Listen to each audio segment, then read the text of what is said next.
En este video vamos a estar dando una orientación de cómo resolver el segundo ejercicio de la actividad 2 de la unidad 1 de la asignatura Operaciones Unitarias 1 que corresponde a la Universidad Nacional Abierta y a Distancia de México.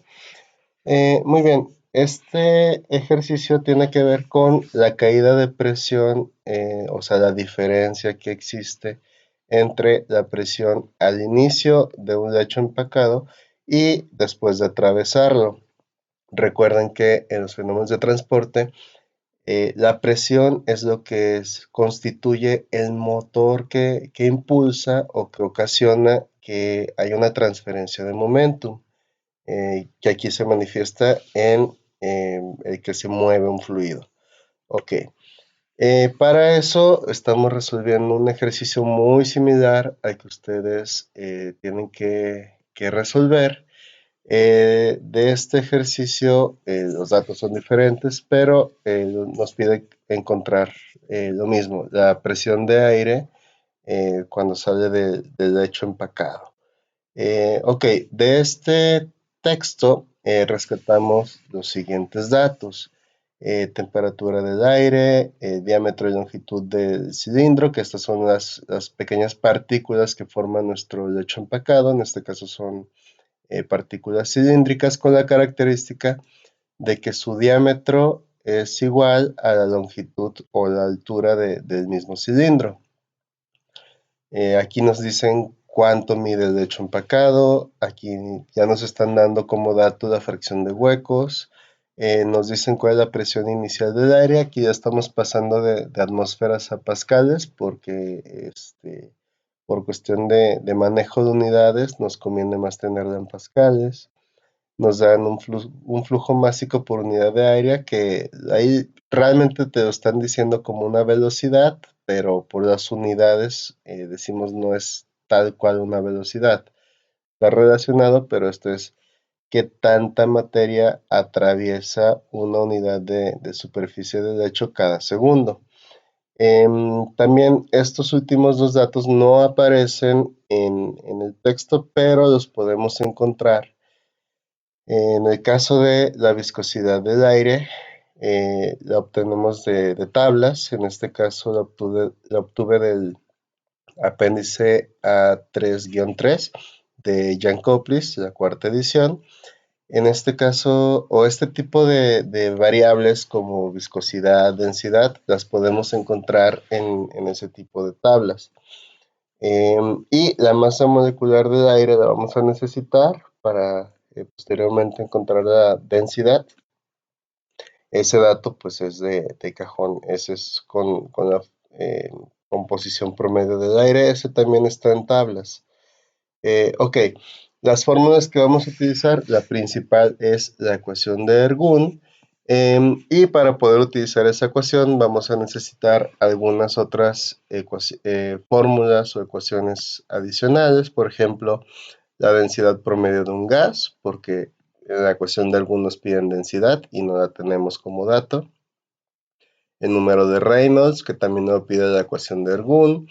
El diámetro efectivo, que en este caso son partículas no esféricas. Utilizamos esta fórmula que aparece en la esquina inferior derecha. Y básicamente es lo que vamos a estar utilizando. Ya para la resolución del ejercicio, primero lo que estoy haciendo aquí es encontrar el diámetro efectivo para un cilindro. Acuérdense que el diámetro efectivo lo encontramos con una división de la superficie de la partícula, en este caso del cilindro, toda la superficie que tiene, dividida entre el volumen que contiene ese cilindro. Entonces, por una parte encuentro el área superficial. Acuérdense que como es un cilindro, va a tener dos círculos en los extremos y el resto es como, digamos, un rectángulo, como si fuera una hoja de papel doblada sobre sí misma para que toquen sus bordes.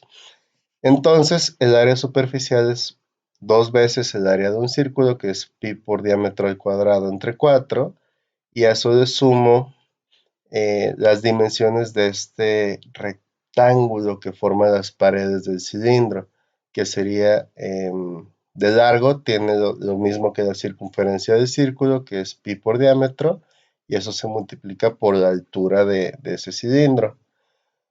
En este caso, como la altura del cilindro y el diámetro son iguales, ese es un dato que nos dan, por eso se hace esa sustitución. En lugar de la h de la altura del cilindro, estoy poniendo diámetro, y eso me permite encontrar la fórmula que tengo aquí abajo del lado izquierdo para la superficie, para el área superficial de ese cilindro, que son 3 medios de pi por diámetro al cuadrado. Para el volumen, en el caso de los prismas, este caso un cilindro es un prisma circular, es área de la base multiplicada por altura. El área de la base es pi por diámetro al cuadrado entre 4, y la altura pues es la h. Y aquí, como la altura es igual al diámetro, pues nada más hago la sustitución.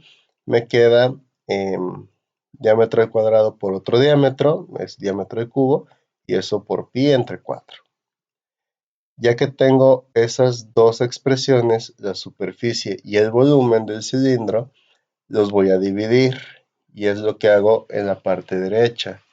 Estoy sustituyendo estas dos expresiones que me dieron previamente, las voy a dividir, superficie entre volumen, y haciendo los acomodos, manejo de exponentes, manejo de fracción sobre fracción, me da que la superficie específica es 6 dividida entre el diámetro de ese cilindro.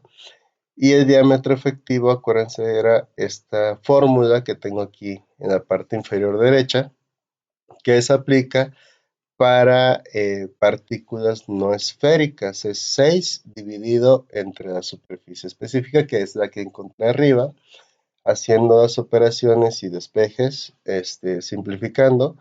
Me da que el diámetro de estas partículas cilíndricas, el diámetro efectivo, es igual al diámetro del cilindro. Y nada más aplica para cilindros que tienen la misma altura que el diámetro. No aplica para otro caso. Ok, con ese dato es uno de los que voy a sustituir en la ecuación de Ergun. Otro dato que necesito es el número de Reynolds. En ese no tengo ninguna complicación, porque de la fórmula que requiero ya tengo todos los valores que me lo reportan en los datos del texto del ejercicio. Entonces aquí solamente es sustituir los valores, asegurarme primero que tengo todas mis unidades en las unidades necesarias. Por eso aquí hice la conversión en pascales, para que se pudieran trabajar en esta fórmula, y haciendo las operaciones me da un número de Reynolds de 2285. Aquí es simplemente sustituir valores y realizar las operaciones. Ya que tengo esos valores, en teoría podría utilizar ya la ecuación de Ergun. Pero si me pongo a revisar, pues me faltan datos. La caída de presión es lo que quiero encontrar, pero la densidad no la tengo. Y todas las demás sí. Diámetro efectivo ya lo calculé, fracción de huecos es un dato que me dan, flujo másico también me lo dan, la longitud del lecho también, número de Reynolds ya lo calculé. Entonces, tengo dos variables que me hacen falta y una sola ecuación. No la puedo resolver así, necesito hacer algún truco. Entonces aquí me falta densidad y me falta presión, pero las dos están relacionadas. Para encontrar una densidad necesito presión, para encontrar la presión necesito la densidad.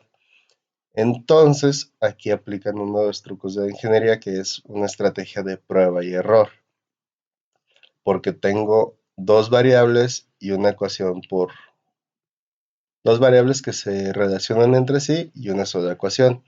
Entonces voy a meter otra ecuación, que es la de la densidad. Y aquí lo que voy a aplicar es lo siguiente. Voy a suponer un valor de la presión, de la caída de presión. Con eso voy a hacer mis cálculos para encontrar la densidad. Luego voy a regresar a sustituir esos valores en mi ecuación de Ergun para encontrar la presión, y en teoría el valor que yo supuse y el valor que estoy obteniendo con los cálculos deben de coincidir. Si no coinciden o si no son suficientemente cercanos, entonces propongo otro valor distinto de caída de presión y vuelvo a hacer mis cálculos para obtener esa caída de presión con la ecuación de Ergun hasta que encuentre un valor, una suposición que sea muy cercana al valor obtenido. Entonces aquí lo hacemos suponiendo en un primer momento que mi caída de presión es de 0.15 por 10 a la 5 pascales.